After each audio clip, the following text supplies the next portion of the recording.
Here's something we're happy about. He's been part of the PIX11 News for more than 35 years, but his illustrious career has stretched way further than that. Yes, from taking pictures of Marilyn Monroe to marching with Dr. Martin Luther King Jr., he truly has done it all. And now many of those moments have been captured in his new book, As I Saw It.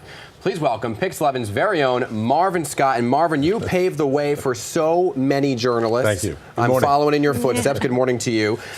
First off, you're talking about how you used to hand write everything. I still do. And that's how you kept your notes over all the years? Yes, I saved notes on every major story I've covered since I entered this business. Yes. That young journalists, listen up. Some of those pages are yellowing now. Yes. That was key, though, in writing this book, right? At least you had those reference points and those details to go back to, because the memory often fades. Someone asked me, how did I remember the name of my driver in Phnom Penh? Right. I had it in my notes. So that's fantastic. Yes, it helped.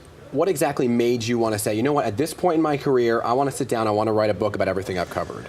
I've covered so many stories. I figure over 15,000 stories, and I just wanted to share some of the unique ones and some of the backstories, what went into covering these stories. Also, I had a hope that maybe this would inspire some young people to get into such an honorable profession. Some people don't think of it that way now. Yeah, despite what we're hearing in the news these days about fake news and all that controversy. Really, it is such a wonderful profession, and I feel blessed to have been in it for the past 50 years. And also, there's a third reason. What? I wanted to write it for my grandchildren. It's such a legacy. It really is, of your life, your history, and your work. And some of your work has really crossed paths with iconic people like Marilyn Monroe. Tell us about that. Marilyn Monroe. I was oh my gosh. I was 15 years old when I took those pictures, and I managed to get to an opening night benefit of the circus with my high school press pass. I told them I was doing something for the high school newspaper. And they believed me. I wound up selling it to a small pocket magazine, but there I was standing face to face with America's sex goddess. I was standing with a paparazzi, and at one point she was walking toward me, and she said in this very wispy voice, "Is this all right?" I turned around. I figured she was talking to some photographer. It was me. Oh, yeah? Yes, Miss Monroe. Every boy's dream, right? I mean, a 15-year-old with raging hormones. Oh, my God. Young Marvin Scott right here? That was me, yeah. Oh, my goodness. Graphic. Oh, my goodness, yes. What a stud. Yeah, so that was Marilyn Monroe. And then you marched with Dr. Martin Luther King Jr.? In 1966, I was at the Mutual Radio Network, and I picked up a march which was started by James Meredith, who was shot, and Martin Luther King and the other leaders of the civil rights movement picked up the march, and I walked with them down Highway 55 in Mississippi, had a moment to chat with Dr. King. I had just filed a report, and I walked out of a motel, crossed the road, I picked up a couple of Cokes from a vending machine, handed one to him, sat down with him on a side of a dirt road, and we chatted for a few moments, and he was 5'5" in height, but so big in stature, I have to tell you. He verbalized what he had said in that Washington speech, that someday we would judge people not by the color of their skin, but the content of their character. And I asked him, I said, Dr. King, you had so many threats on your life, and there was an attempt. Why do you do this? Why do you put your life on the line?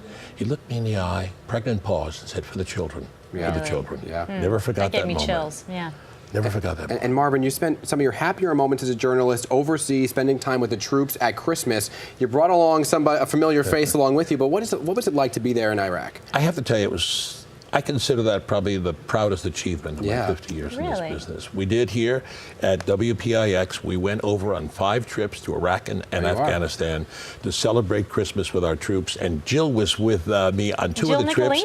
And she dressed as Santa Claus one night when we were celebrating. And she walked in, and imagine this scene with all these troops there, and Jill, Santa Claus, with all her persona, said, "Oh, ho, ho, anyone want to sit on Santa's lap?" And everyone raised their hand, right? Marvin, you have truly paved the way for so many journalists. So I just want to thank you. Thank you. As a younger journalist here, you know, there's so much to look up to you and everything you've done over the years. Well, I hope, you know, it's a great book. Lot in the book. It's on Amazon.com and in Barnes & Noble. I'm going to buy the book? You can't give me a copy? Work alongside, sit across from you. He's spent a lot of years making this happen. Let's let him get the proceeds. And I'll sign it to you.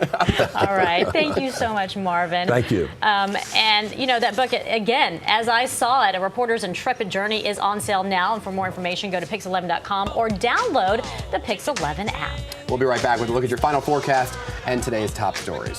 Thank you. Great story. Excuse me, Mr. Officer. Still